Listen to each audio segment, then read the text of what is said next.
When he came to the other side, to the region of the Gadarenes, 2 men possessed by demons came out of the tombs and met him. They were so fierce that no one could pass that way. Suddenly they shouted, "What have you to do with this, Son of God? Have you come here to torment us before the time?"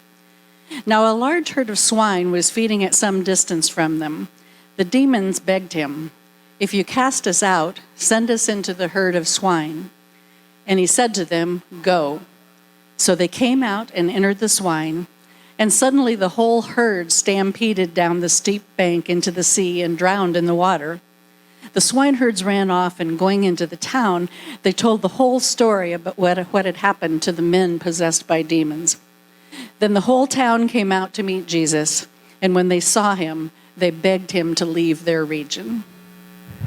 How many people grew up in the beautiful decade known as the 70s?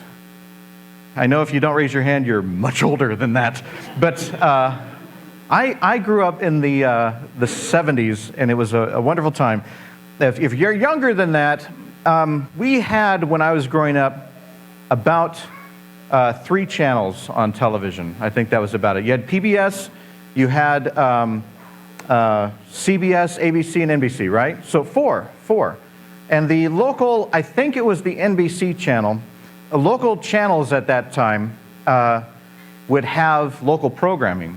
And every Saturday night, we would watch at my house Dr. Sanguinary. Does anyone remember Dr. Sanguinary? Yeah.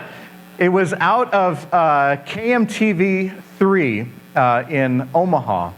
And every night, this guy would present old horror movies. I think it was actually Dr. Sanguinary was the first time that I ever saw one of the greatest movies of all time, Abbott and Costello Meet Frankenstein. And so it was, and sometimes they were like, fun like that, and sometimes they were really chilling. Other times they were terrible, and he would even say, "Tonight's movie is terrible." I think in a little while ago they actually tried to revive this show with another actor and everything like that. But this was my favorite, and he would make throughout the 70s he would make personal appearances, and he would hand out these postcards here. I wish I still had one, but my mom. This is a good tribute to Mother's Day. My mom brought me to one of the personal appearances, and I have no idea even what was going on. I just remember that it was, I was excited that I was going to meet Dr. Sanguinary, and he's outside. I don't remember what was around it or anything. I was really young. This is probably 75, 76, something like that, and so I was really young, and so. But who said yes? And he's out like in this outdoor area there, and he's all dressed up and everything. And we get out of the car and we walk up, and the closer I get, the scarier he becomes, And I am, by the time that I meet him, he's just handing out these cards and he's saying hello. He had this voice like, "Hello, how are you?" and all that kind of stuff, And I was terrified. I was really, by the time that I met him, I was terrified. And I remember just taking the postcard and just recoiling back as fast as I could. Even though this was somebody that was really cool, and I really liked him, and watching on TV and everything was really neat, still meeting him in person was scary. Have you ever met somebody like that, where you've kind of had a vision of them and everything, and then you meet them in person and you get all nervous and everything like that? It's scary sometimes. Back to our story.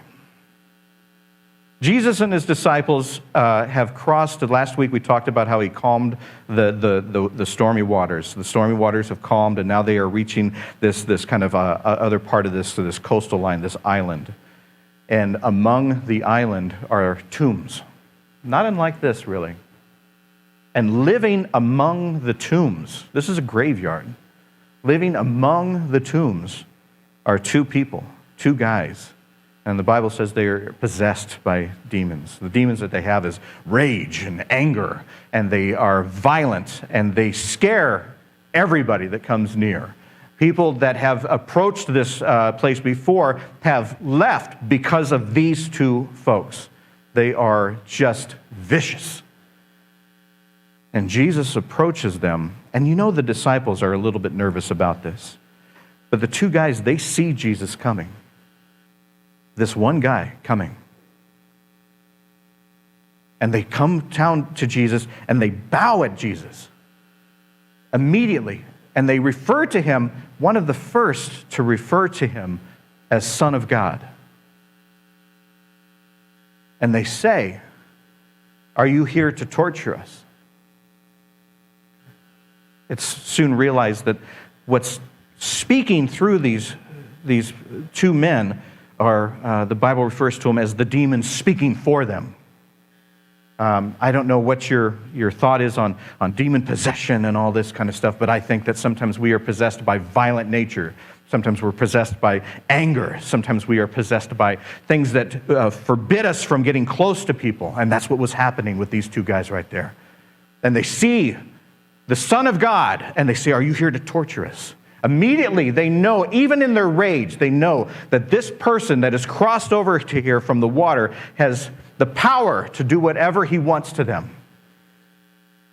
And even these people that spend their life terrifying other people are terrified of this man. And they say, "Just cast us out." And Jesus looks at them, and he sees a herd of swine over here. I don't mean to point over in this direction. Sorry, just herd of swine over here.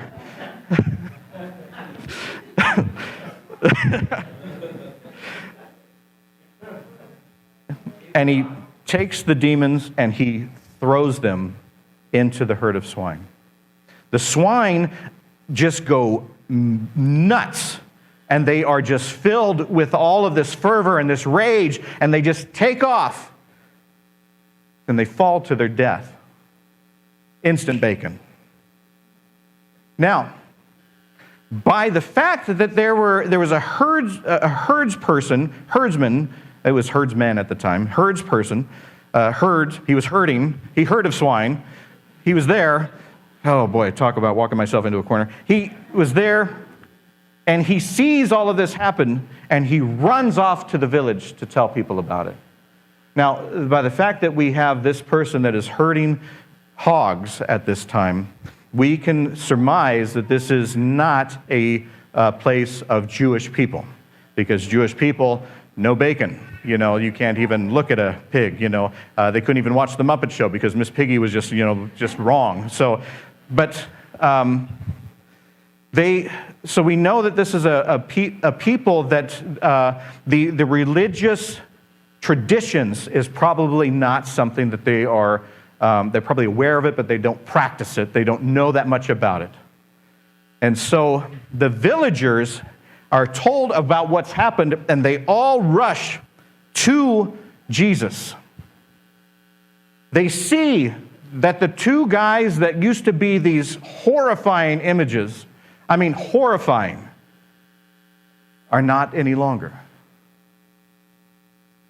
And they see that the swine have been killed, and they hear the stories of the herdsmen saying that all of this happened where he saw this just go whoop, and just bam. And they say to Jesus, "Please leave. Please just get out of here." And so Jesus says, "Okay, I will." And he gets in the boat, and they sail off. Now, so many times we look at this passage here, and we look at it as, okay, Jesus comes and he saved all these people, and look at these ungrateful people. They look at Jesus and they don't want him to be there or anything like that. They shoo him away, and that's why we have to protect our religion, because some people are going to kick Jesus out and all of this kind of stuff. But I really want us to put our feet in the shoes or the sandals or whatever they were wearing, boots of you got to wear boots if you're raising hogs, right? put our feet into their shoes, and you just saw all this weird stuff, and you might have heard rumors about this Israelite, which you are not, doing these amazing and magical things, and now he's here. It could be like meeting Dr. Sanguinary in person, where your first instinct is fear. I'm afraid. This is something that I don't know anything about this. All I saw was this thing, and there's this just one guy that is in charge, and the horrific people that we've had living in the graveyard are not that way anymore because of this one guy. Would you be afraid? Sometimes we fear things like that. Sometimes we fear things that are so radical and so different and so much of a change that our first instinct is to fear it. And sometimes when we have something in our life that is so abruptly different than what we're used to, our first instinct is to say, could you just leave? I kind of like, the safety of my own, what I know and love. And you're different. Could you just go? I think it's amazing that even though that they were terrified of this man, he still performed a miracle with those two guys. Those two guys that were, when you talk about like things like possession, when you talk about like things like that, you are shackled. You are a slave to that. Sometimes it is your own anger, your own fervor, your own tendency for wanting to hate or violence. And what Jesus did is he released them of that, even when the people were afraid of that.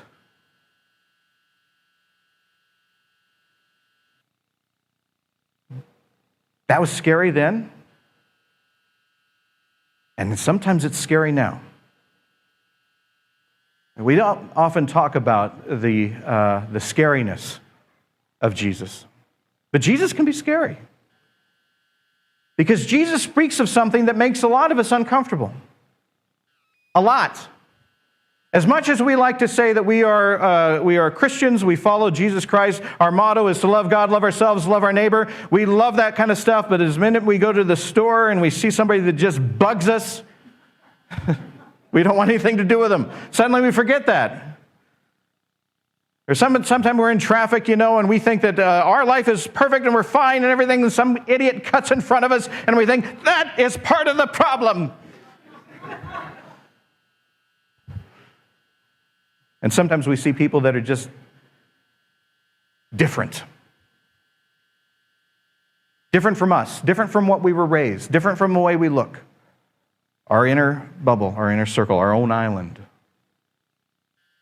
They just look different, and they make us uncomfortable. And our first instinct is to just say, could you just leave? I kind of like my own. I'm safe. It's what I know. It's how I was raised. And we like to just send them off. And then we like to create this own little safe zone of our own world of the things that just we know. We don't want to be challenged. We hate gray. We like black and white. We don't want to be questioned. We don't want to expand. We just want to just be safe again.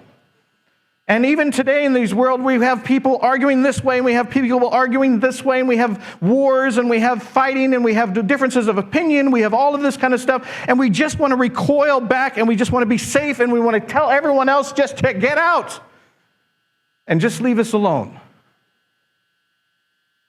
And what we don't realize is that the very act of doing that brings ourself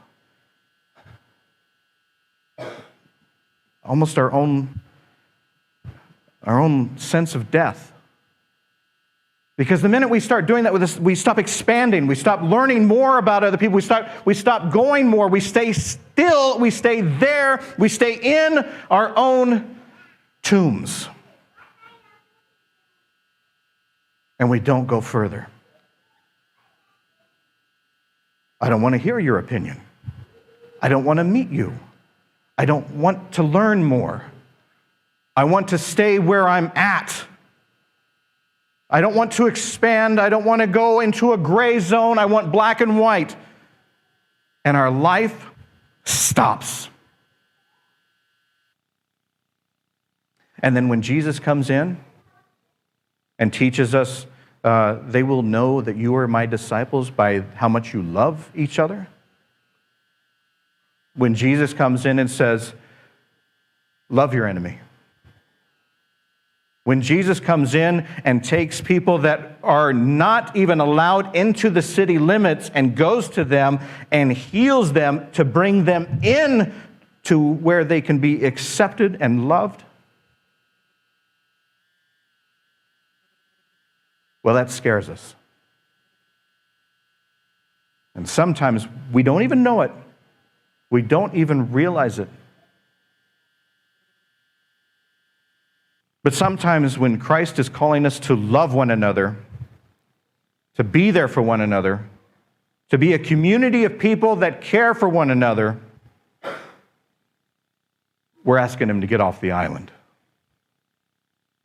I don't want to do that. I want to love Jesus. I want to celebrate, I want to celebrate the love of Jesus. But don't make me stretch that far. Don't make me stretch outside of my comfort zone. Don't make me work harder than I really want to work. The scariest thing about being a Christian is it's all about being uncomfortable. If you look at the scripture, there are no lazy boy recliners. Did you know that? Nobody is just sitting there and just enjoying the splendor of being a Christian. Everybody that is called is forced outside of their own box, is forced outside of their own comfort zone, is forced outside of their own island. And they are called to stretch beyond that and to seek community and love and kindness beyond our borders, beyond our islands. Now, the question I have for us is, are we welcoming Jesus? Or are we asking Jesus to just get off that island and leave us alone?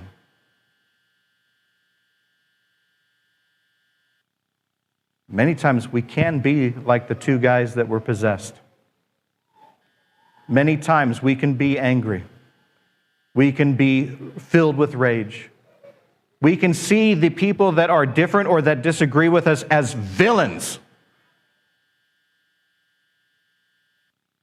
And I got news for you. Whether we want him to or not, Jesus is working to help us with those demons in our lives. The question is do we accept it? Or do we just tell Jesus to get away? I pray that when we go out here, so often, you come to church and you get, hopefully you get energized and you get uplifted by something, either the song, the message, the people that you talk with. And sometimes we go out there and the world tries to take that energy from us. I hope we bring that energy out there and share it and build upon it and pay it forward. Loving Christ does not have to be that scary. Love does not have to be that scary. Loving yourself does not have to be that scary. It can actually be joyful. It can actually be wonderful. And it can actually catch on. My thought is that the reason we come here is to get energized, to get uplifted, and then to go out there and change the world. And I believe we can do it.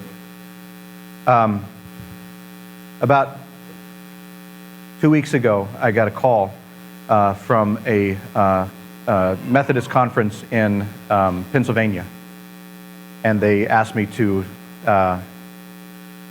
move to Pennsylvania and pastor their church. It was a church that they said was a perfect fit.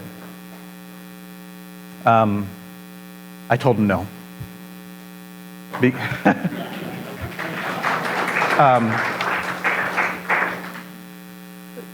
Because I believe in this. I believe where we are is where we're supposed to be. And I believe this message is the message that the world needs right now. I think there's a lot of anger and a lot of hatred, a lot of division in this world, and a lot of people just feeling pretty darn sad.